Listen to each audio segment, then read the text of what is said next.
Grüß, willkommen in einem neuen video. Welcome to another exciting video, in this case part 21 of my organisation series. In this video, I'll attempt to provide an overview of the structure of the Republic of China's Army. Wiki has a reasonably good chart which shows the structure of the Republic of China Army. I'm not quite sure how accurate is it, but as it's the most coherent one that I've got, I shall use it in this video. We'll go down into this in more detail to understand what the armed forces of the Republic of China looked like.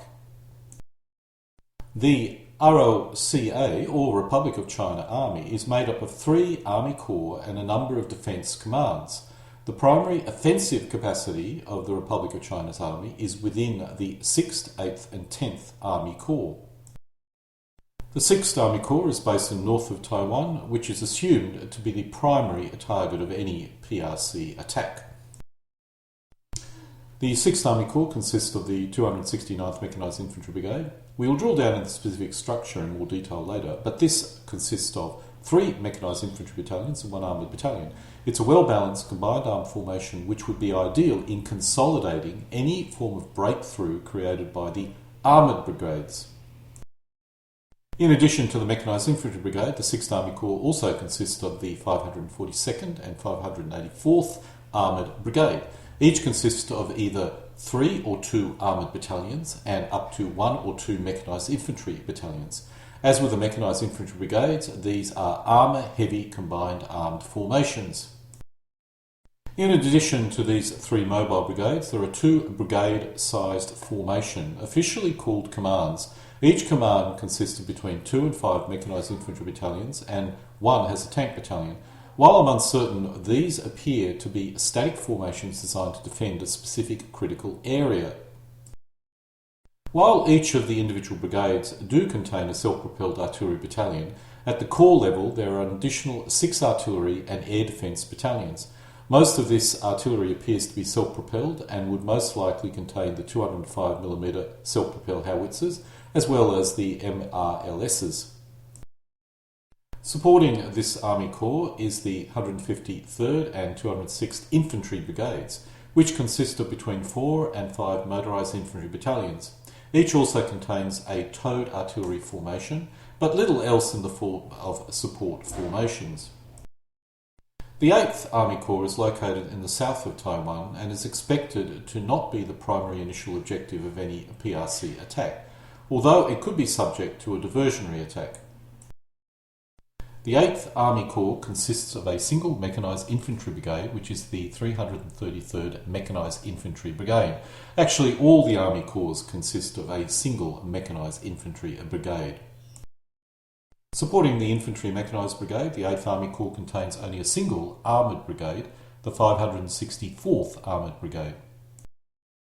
Under direct corps command, the 8th Army Corps consists of the 43rd Artillery Command, which in turn consists of 4 artillery battalions, of which 2 are towed, and an air defence battalion.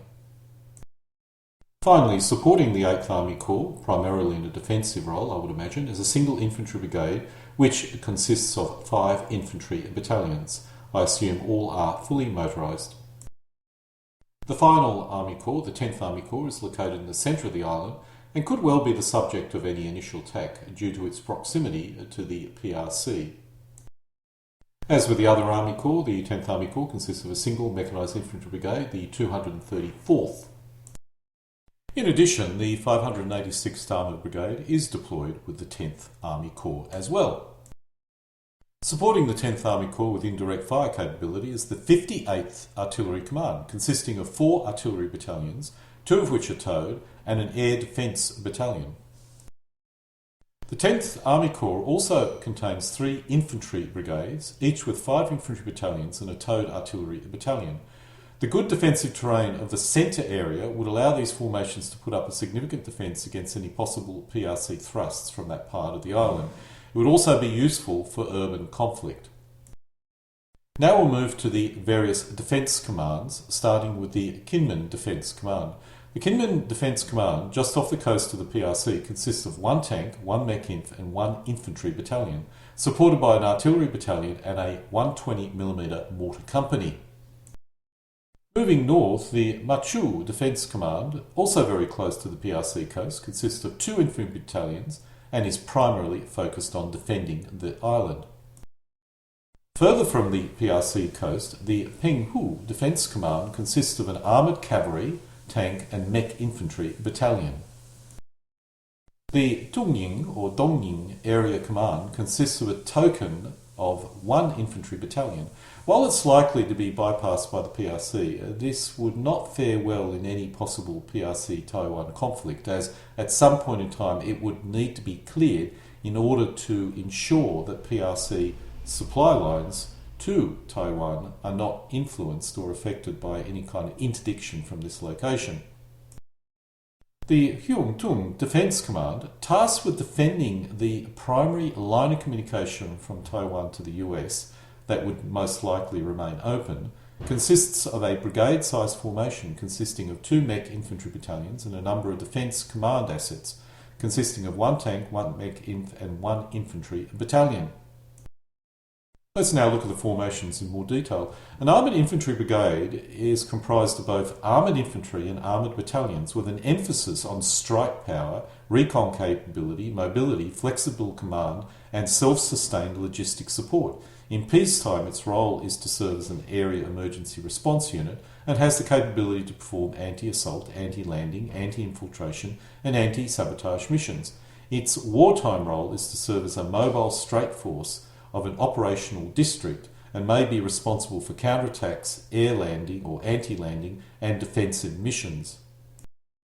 There is no significant difference between an armoured brigade and an armoured infantry brigade. Both share similar assets and roles. An armoured brigade has 3 armoured battalions and 2 armoured infantry battalions, while an armoured infantry brigade has 2 armour and 3 armoured infantry battalions. At the company level, an armoured brigade has 8 armoured companies and 7 armoured infantry companies versus 7 armoured companies and 8 armoured infantry companies and an armoured infantry brigade. The ROCA also possesses 6 infantry brigades. The exact TO&E of these formations is unknown, at least by myself, but I have to assume that they are pure motorised infantry brigades designed primarily for defence. The ROCA also has 21 reserve light infantry brigades. A reserve brigade is described as a light infantry brigade with an average 3 infantry battalions under the command of a colonel. A small command staff consisting of active duty officers and NCOs is responsible for daily administration, equipment maintenance and training activities. The ROCA classifies reserve brigades into 2 categories, A and B. Within 21 reserve brigades, 6 are known to be Category A and 15 are Category B. It has been reported that a Category A brigade has an active strength equivalent of 1 battalion. Active members of a Category B brigade are most likely limited to the high-level command staff. Apart from the 6 active battalions, these forces would take time to mobilise. If the invasion is a quick surprise, these forces would not be a major factor. If it's a long, drawn-out affair, they would have time to mobilise and no doubt would be equipped with modern weapons which would be sent from the US. Let's now look at the more detailed TO&E. The primary regular formations, as discussed, were the mechanised infantry and armoured brigades. These would represent the primary offensive formations, which would be used to force back any possible PRC landings on Taiwan. All armoured infantry brigades are numbered 3XX, whether all armoured brigades are numbered 5XX. A full armoured infantry brigade has approximately 4,000 officers and soldiers. Following is the speculative, and I want to emphasise speculative, TO&E compiled based on publicly availed sources for these 2 formations. Each brigade consists of a headquarters battalion consisting of a tank destroyer missile formation or company, an engineer company, a reconnaissance company and a communications company. The mechanised infantry brigade contains 3 mechanised infantry battalions, which are a mixed armour-mech infantry formation. In this case, 1 tank and 2 mech infantry companies. The armoured brigade also contains 1 of these battalions. The mechanised infantry brigade also contains an armoured battalion, which is also a mixed armour-mech infantry formation. In this case, 2 armour and 1 mech infantry companies per battalion. Each brigade contains a single self-propelled artillery battalion consisting of 4 batteries of 6 155mm SVHs, or self-propelled howitzers. The motorised infantry brigade structure would be kind of similar to the armoured version structure, but of course lacking any armour. The artillery in this case is towed, either 155 or more likely 105mm howitzers. There is probably no armour or armoured personnel carriers in these formations, as it would be almost certainly fully truck transportable. The infantry battalions are mostly organised in the same manner as the reserve light infantry battalions, with 3 companies per battalion. I'm uncertain if any heavy weapon company is present. I suspect the answer is yes, as the purpose of this brigade is likely to be purely defensive, which would mean it needs to possess reasonable anti-tank and mortar capability. The reserve light infantry brigade structure does vary, but typically consists of 3 motorised infantry battalions, each with 3 companies, and a towed artillery battalion with 24 older 105mm howitzers. I have no intention of going into the equipment in any level of detail. There are many videos out there which people can view that will provide a far better view of the exact armour penetration capability of various weapons and also their armour. But I will go and provide an overview of the equipment that the Taiwanese or ROC Army possesses. The reconnaissance formations at the present moment rely on the M41 light tank. While considered as obsolete, its mobility and lightness could well prove effective against the light vehicles of any initial PRC landing. The CM-11 Brave Tiger is the main battle tank of the ROCA. It was introduced to the public on the 14th of April 1990. The CM-11 is a hybrid M60 chassis fitted with a turret from an older M48 pattern and the fire control systems of the M1 Abrams. While made up of older components, it should prove serviceable against the armoured vehicles of any initial invasion. It could prove less able if facing heavier units of the PRC Army, but I don't think that would be its primary objective. The CM-12 tank is a modified M48A3 and is also a main battle tank. The Armoured Vehicle Development Centre used the extra 100 fire control system units from the production of the CM-11 Brave Tiger to modify the existing M48A3 tanks of the ROCA Army. The modification was completed as of 1993. While not as effective as the CM-11, it's still nonetheless probably almost certainly more than capable of assisting in any counterattacks against the light forces of any initial PRC invasion. However, even though these 2 vehicles are probably more than adequate for any initial invasions, they certainly are not considered Tier 1 main battle tanks. As a result, the Taiwanese have purchased a number of state-of-the-art M1 main battle tanks. The M1A2T is a state-of-the-art main battle tank. Taiwan will receive the first 2 of 108 M1A2T Abram tanks in June 2022. The first batch of 38 Abram tanks is scheduled to arrive in Taiwan by 2024, followed by 42 in 2025 and 28 in 2026. These vehicles would be able to provide an incredibly powerful counterattack punch, which I feel the Taiwanese definitely require, because as the PRC are upgrading its amphibious capability, the chance of heavier weapons being landed does increase. In addition to that, the PRC, it does have very adequate anti-tank weapon systems for their infantry, so the Taiwanese would require a vehicle such as this in order to ensure that they could push the PRC initial landing into the sea. The CM-21 is an armoured vehicle designed and manufactured by the Republic of China Armoured Vehicle Development Centre based on the United States modelled M113 APC.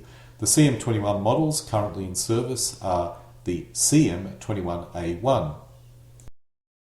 The CM-21A2 is a modified version of the CM-21A1 inspired by the American M113A2. The side armour is also replaced with a net armour to protect the vehicle from anti-tank weapons and shaped charge.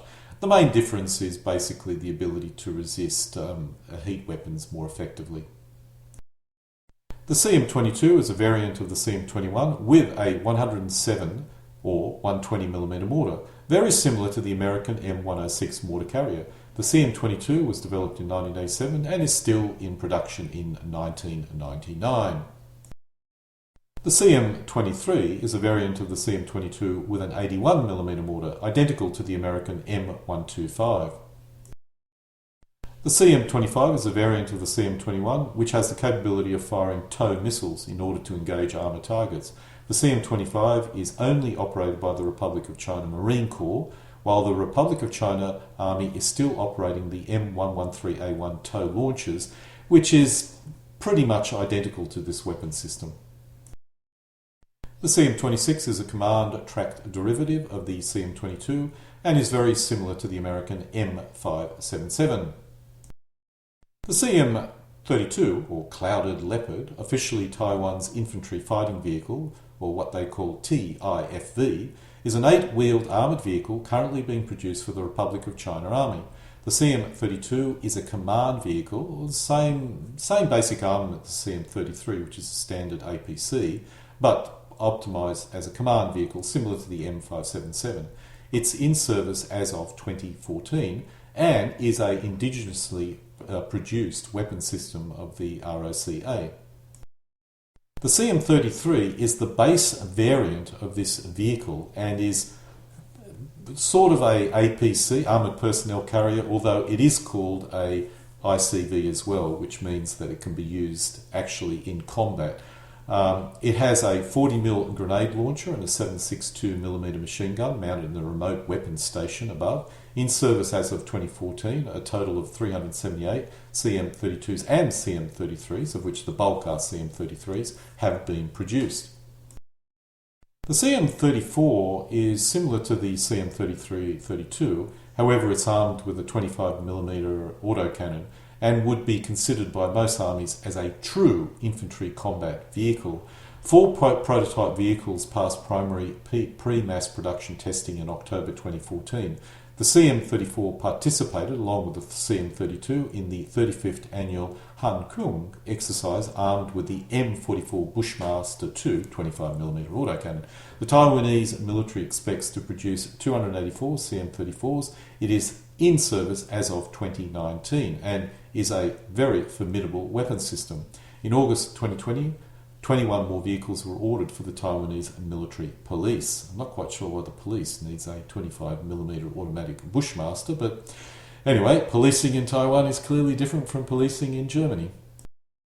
We're now moving into prototype and future weapon systems. The Taiwanese military defence exhibited a prototype of the next generation 8x8 Cloud Leopard II armoured vehicle development in public for the first time at the 2019 Taipei Aerospace and Defence Exhibition.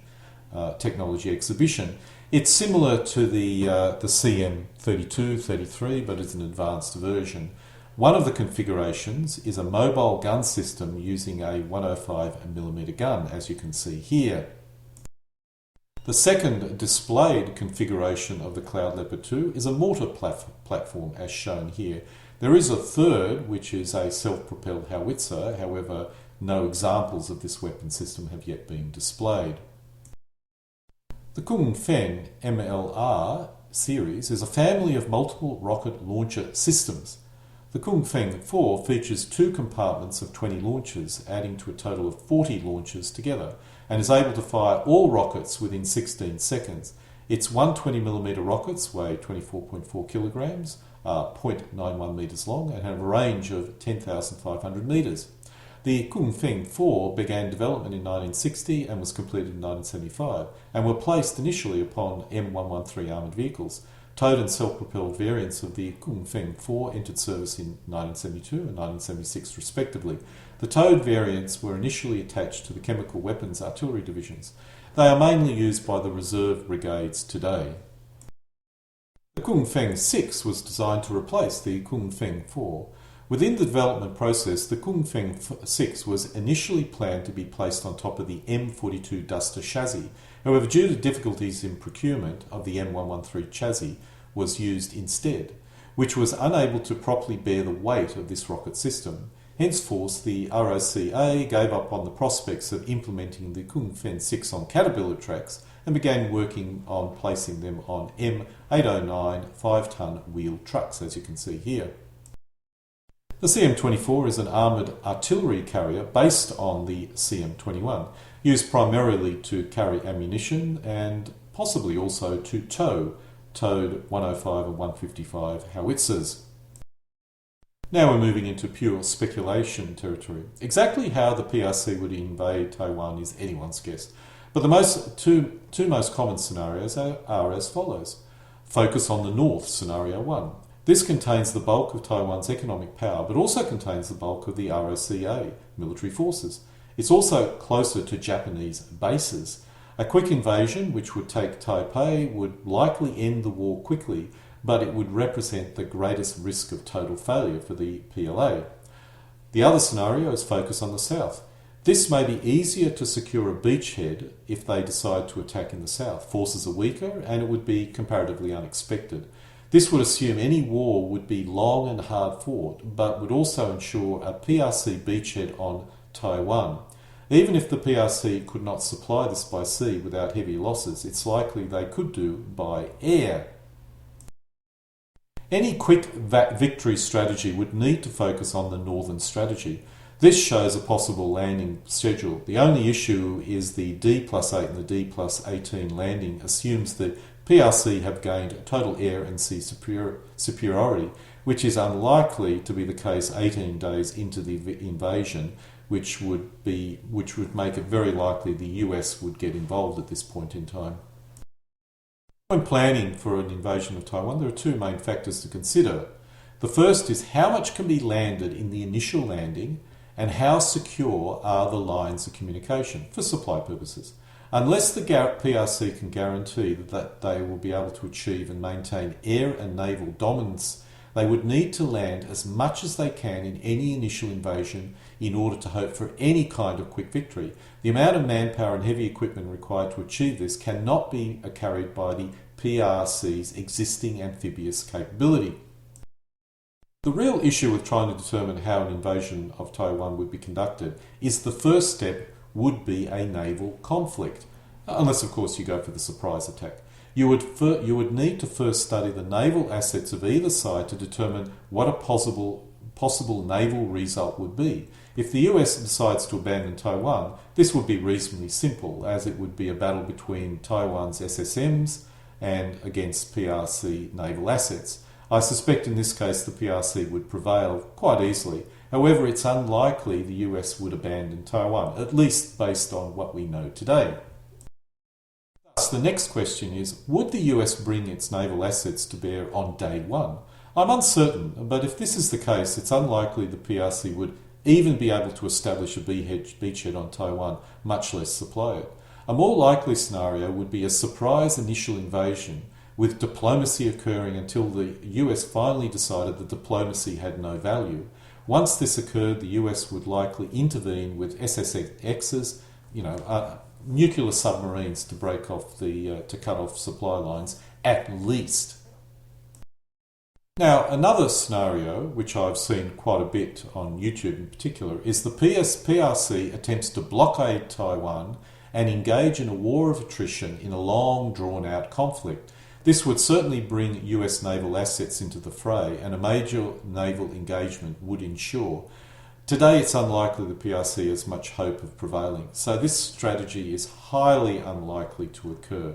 Perhaps in the future, when the PRC achieves a greater ability to deploy more naval forces, but at the present moment, I don't think so. Thus, in conclusion, the only really hope the PRC has of successfully conquering Taiwan is with an initial major amphibious assault which would land most of the land forces required to win the war in the first few days. While resupply could occur with smaller vessels, which would be too small a target for US SSNXs to sink, shipping additional heavy equipment and military formations would require sending them in large targets, which would be attacked and which would suffer significant casualties. I suspect the PRC would conduct this strategy, as even if they lost most of their major transport elements, as long as they could land additional divisions or brigades on Taiwan with heavy equipment, it would be worth it, although the cost would be enormous both in human life and equipment. This is a very high-risk strategy. Thus, we need to ask the question, how much could the PRC land in the first 6 to 12 days of any war? I'd need to do analysis of this, which may be my next video, but to give you a quick example, the PRC has up to 35,000 Marines currently, which could be quickly landed with heavy equipment using PRC's current amphibious capability. This could be doubled using general transports, and you could add 11,000 men which would be airlifted into Taiwan. It's possible the PRC could land up to 100,000 men in the first 2 to 6 days of any invasion, and an additional 100,000 men by D+12.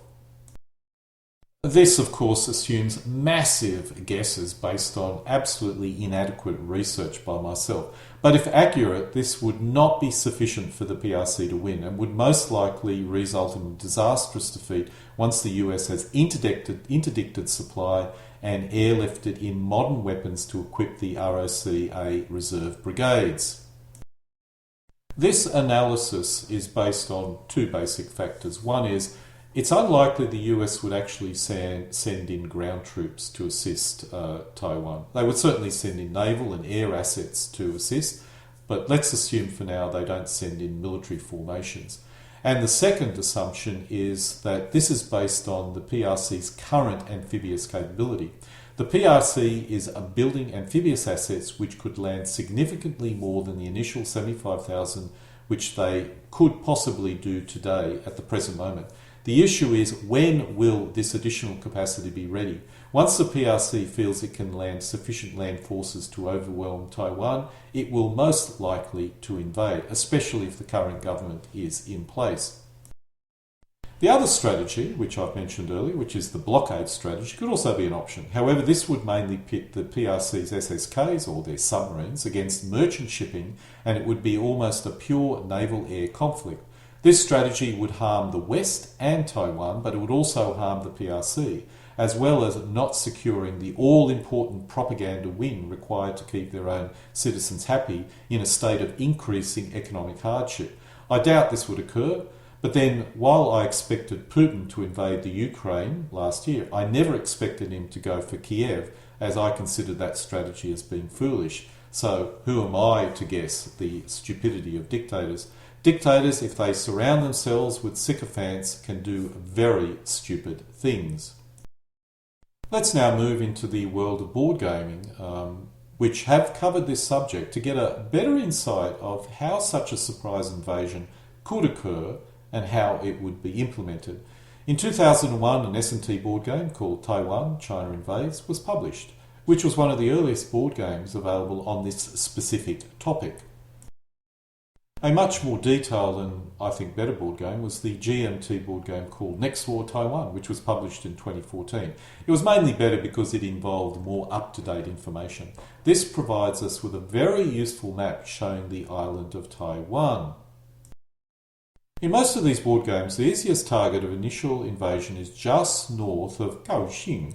Opposition would be comparatively light, and you could, in theory, hold off any counterattacks from the north while you took the city. This would give you the critical port facilities as well as airfields required to supply your forces. Once a major port is secured, it would be possible to unload supplies rapidly using normal merchant shipping. The airport would also allow you to fly in large numbers of airborne troops, possibly up to as many as an additional 44,000, and, of course, their corresponding light equipment. This would set the PRC up with a very secure base which they could slowly move north from. The issue with this strategy is it would give Taiwan the time to mobilise their reserves and for the US to become involved. Once the US becomes involved, fully involved, any PRC invasion or additional advance would almost certainly be doomed. While it would be difficult to dislodge the PRC ground forces, given enough time and naval efforts, these forces could be neutralised through lack of supplies.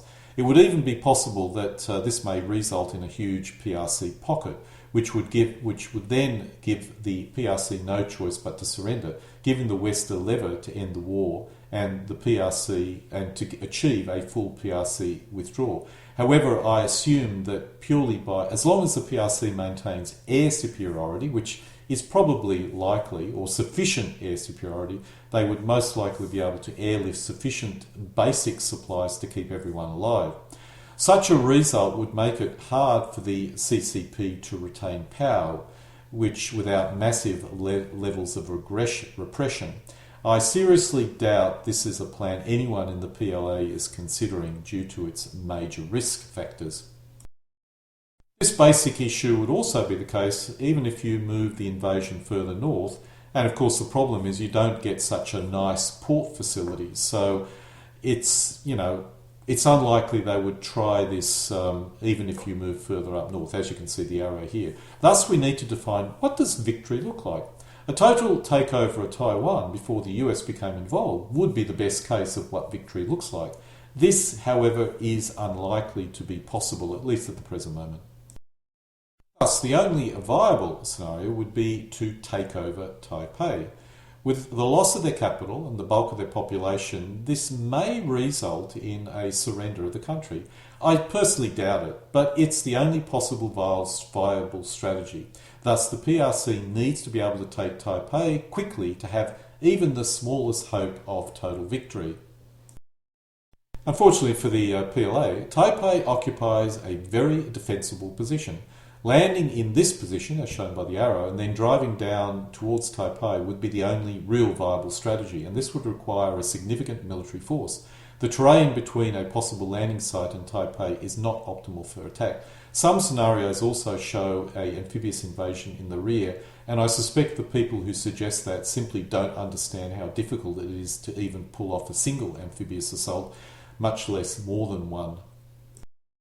If the landing position occurs where you can see here, they would be able to quickly take the airfield at Luxiu and the port facility at Wuqiu. The towns of Zhongli and Taiyuan would need to be taken to secure the right flank of any possible advance. Once secured, the drive to Taipei can be conducted. The next stage of any attack would be a drive to Taipei over medium difficult terrain and in a very narrow front. This is not an easy military issue to overcome and would require at least 3-to-1 superiority to have a good chance of success. This would require a truly enormous expenditure of artillery in the tens of thousands of shells per day at least. While armour would be useful, this would be a meat grinder form of warfare which takes lots and lots of indirect fire. The PRC would require at least 15 brigades attacking in order to succeed before US influence would make this basically impossible. While personally I feel success is unlikely, I'm surprised at how much the chance of success has increased since 2014. When I did this analysis back in 2014, the only scenario which made sense was for the US to not become involved, or to become involved far too late. Considering the situation in the US at the time, this was possible, although I still personally feel unlikely. Today, if the US was not involved, the PRC would be guaranteed a victory. I have no idea what the situation would look like in 18 years from now. At the current trends, it does look rather grim for the people of Taiwan. Of course, this trajectory is not going to continue, as the West is finally realising the danger of PRC aggression and is finally realising that securing peace is more important than making a quick buck. Or at least that's what I hope. I suspect the ancient Romans would know what to do in order to avoid war. If you wish peace, always prepare for war, or si vict pactum para bellum. And so we come to an end of my part 21 of my organisation series, in this case, covering the ROCA. I'll most likely follow this video up with analysis of what military power the PLA could project into Taiwan in order to undertake such a surprise invasion. I just hope against hope that we avoid any form of military conflict, as in the long run both the people of China and Taiwan will suffer if this should ever occur. Alle guten Dinge kommen zu einem Ende.